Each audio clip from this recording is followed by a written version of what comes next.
Hello friend, ये देखिছেনে আজি আমি বজাৰলৈ যাবলৈ ওলাইছো মা মই আৰু ছোৱালীজনী। অকমান বেটেৰী ৰিক্সাটো লেটা হৈ আছিল, সাফা কৰি দিছে। আজি 31 ডিসেম্বৰ মঙ্গলবাৰ মানে পৰিছে, বজাৰ বহিছে। আজি মঙ্গলবাৰ বজাৰলৈ আহিলো আমি। মানুহ বহুত ভিৰ হৈছে।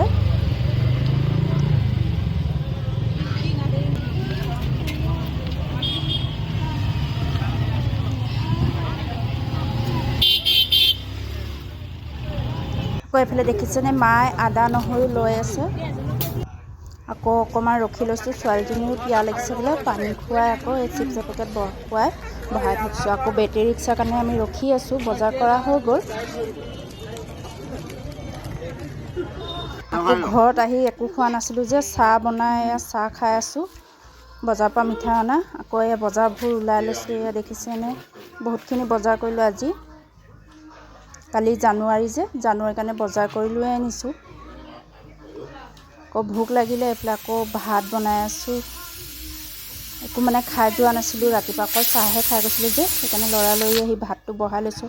আকৌ এইফালে লাই শাক বইল, বিলাহী, আকৌ বেঙেনা পুৰি আছোঁ।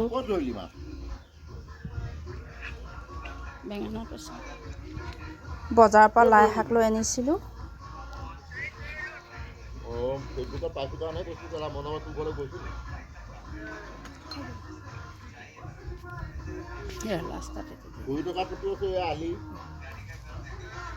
আকৌ এয়া ভাত খাবলৈ ওলালোঁ। দেখিছে মায়ে বেঙেনা চাটনি কৰি আছে আৰু কালিৰে চব্জি আছিলে, সেয়া ওলাই দিলোঁ। আকৌ এয়া গধূলি মানে সন্ধিয়া হাঁহ আনিলে,